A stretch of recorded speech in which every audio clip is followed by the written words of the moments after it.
Cak Nun jelas-jelas mengatakan memang benar Tuhan bukan orang Arab.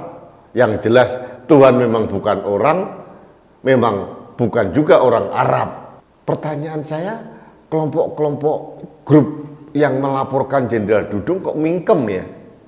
Kok diam ya? Kenapa tidak berani melaporkan MH Ainun Nadjib atau Cak Nun? Kenapa kok memilah siapa yang harus dilaporkan padahal diksinya sama? Artinya apa? Terang benderang di sini mereka ini sedang main politik. Bukan diksinya yang dipermasalahkan, tapi siapa yang menyampaikan.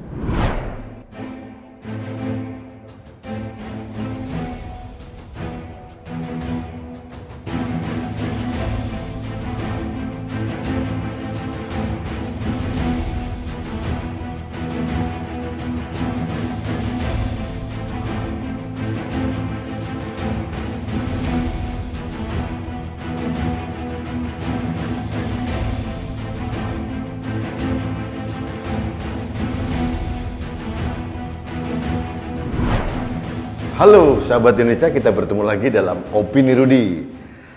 Sahabat Indonesia, diksi Tuhan bukan orang Arab akhir-akhir ini lagi tren yang luar biasa, menjadi pembicaraan publik dan menjadi polemik yang tidak berkesudahan.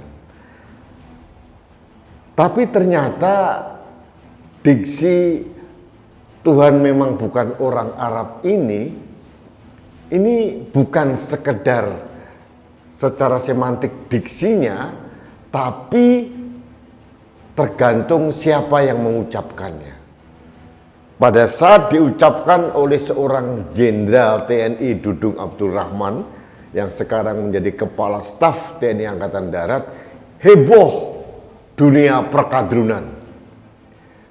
Protes, bahkan ada aliansi ulama, habaib, dan kelompok anti penodaan agama.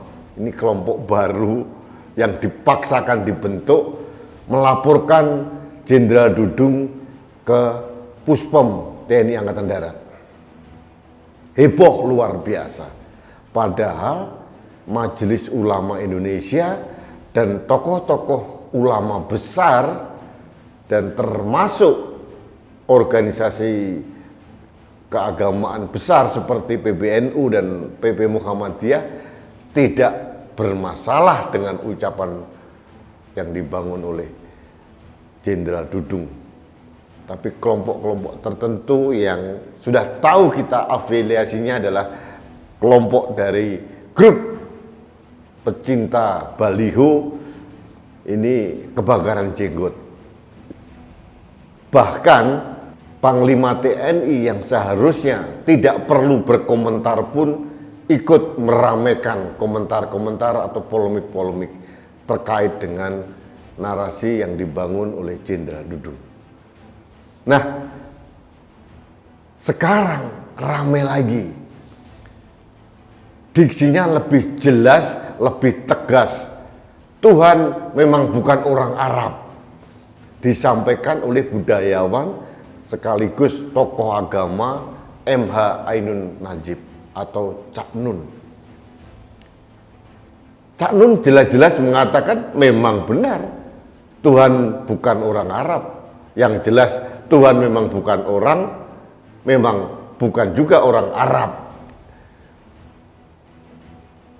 Pertanyaan saya, kelompok-kelompok grup yang melaporkan Jenderal Dudung kok mingkem ya? Kok diam ya?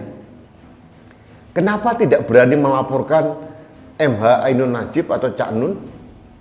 Kenapa kok memilah siapa yang harus dilaporkan padahal diksinya sama? Artinya apa? Terang benderang di sini mereka ini sedang main politik. Bukan diksinya yang dipermasalahkan, tapi siapa yang menyampaikan. Bukan message-nya, tapi who the messengers. Siapa yang menyampaikan. Itu yang dipermasalahkan. Kenapa Jenderal Dudung menjadi bidikan? Jelas Jenderal Dudung satu-satunya perwira tinggi TNI yang sekarang ini berani menunjukkan tajinya untuk melawan radikalisme dan intoleransi. Mohon maaf, jenderal yang lain tidak berani bicara. Ini menjadi sasaran tembak bagi kelompok-kelompok intoleran maupun kelompok-kelompok radikalisme. Nah, kelompok-kelompok ini ciut nyali sama Cak Nun atau MH Ainun Najib. Karena yang dibangun Cak Nun memang benar adanya. Memang benar Tuhan bukan orang Arab. Tuhan memang bukan orang, apalagi orang Arab. Nah, ini yang penting. Ini memang apa yang disampaikan oleh Cak Nun benar adanya. Pengkultusan terhadap Arab ini di Indonesia luar biasa marak akhir-akhir ini. Seolah-olah semua yang berbau Arab disakralkan. Ini bukan masalah orang Arabnya yang salah, tapi cara menyikapi kita orang Indonesia terhadap Arab ini yang terlalu berlebihan. Dan ini dimainkan, dimanfaatkan oleh kelompok-kelompok yang kelompok Habib lah, kelompok apapun yang merasa bahwa seolah-olah etnis Arab itu mempunyai keunggulan lebih dibandingkan orang Indonesia. Sekali lagi, bukan etnis Arabnya atau bangsa Arabnya yang salah, tapi yang salah adalah persepsi kita yang salah. Nah, sahabat Indonesia, narasi atau video yang disampaikan oleh Cak Nun ini mudah-mudahan didengar oleh Panglima TNI. Bahwa pelaporan kepada Kepala Staf TNI Angkatan Darat ini hanya pelaporan yang berkepentingan ada agenda di belakangnya. Bukan murni tentang penistaan agama. Ada agenda politik. Nyatanya Cak Nun yang berorasi yang sama tidak diapa-apain, mingkem semua, tiarap semua mereka.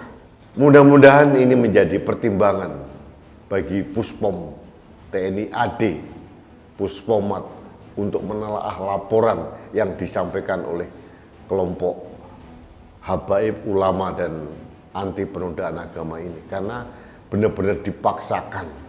Ngomong narasinya sama kok, yang ini dilaporkan ini yang tidak. Ini kan nyata dan terang benderang. Jadi ini juga merupakan masukan yang konstruktif buat Panglima TNI untuk hati-hati. Jangan memberikan ruang atau peluang kelompok lain, kelompok tertentu untuk memecah belah TNI. TNI sekarang sedang solid, jadi jangan sampai konsolidasi perwira tinggi TNI ini diacak-acak oleh kelompok-kelompok tertentu yang memang punya agenda tersembunyi. Agendanya apalagi tetap orang-orang yang pro khilafah. Kaum cendekia dan ulama yang nasionalis, yang merah putih, yang NKRI, tidak ada masalah. Jadi hati-hati kepada Panglima TNI maupun perwira tinggi yang lain untuk membangun statement agar tidak digunakan oleh orang-orang atau kelompok-kelompok tertentu untuk menyerang balik TNI dan memecah belah, mengadu domba perwira tinggi TNI. Ini pesan saya terkait dengan maraknya video dari Cak Nun, dan saya langsung teringat dengan narasi serupa yang dibangun oleh Jenderal Dudung. Meskipun konteksnya memang tidak ada yang salah, memang benar Tuhan memang bukan orang, apalagi orang Arab, tapi karena yang menyampaikan adalah seorang Jenderal Dudung yang menjadi musuh bersama kelompok pencinta baliho, jadi akhirnya ramai. Dan media pun juga mengompori, mengamplifikasi seolah-olah ini menjadi masalah besar. Ini pembelajaran juga buat kita semuanya, bahwa kita harus objektif untuk melihat masalah dari kacamata hukum. Jangan tebang pilih. Yang ini dilaporkan, yang ini tidak, padahal sama dan sebangun. Jadi bukan melihat siapa pembawa pesannya, seharusnya pesannya apa. pesannya sama, pembawa pesannya berbeda, diperlakukan berbeda. Ini aneh bin ajaib, itu menurut saya. Baik sahabat Indonesia, terima kasih Anda telah mengikuti opini Rudi pada hari ini. Saya berharap Anda selalu sehat. Virus Omikron sedang marak di berbagai tempat. Hati-hati, kita harus menjaga diri, salah satunya dengan menggunakan masker di setiap kegiatan kita. Karena masker saya melindungi Anda, masker Anda melindungi saya, masker kita melindungi Indonesia. Salam satu Indonesia, salam budaya Nusantara, salam toleransi, salam sehat untuk Indonesia. Saya Rudi SK.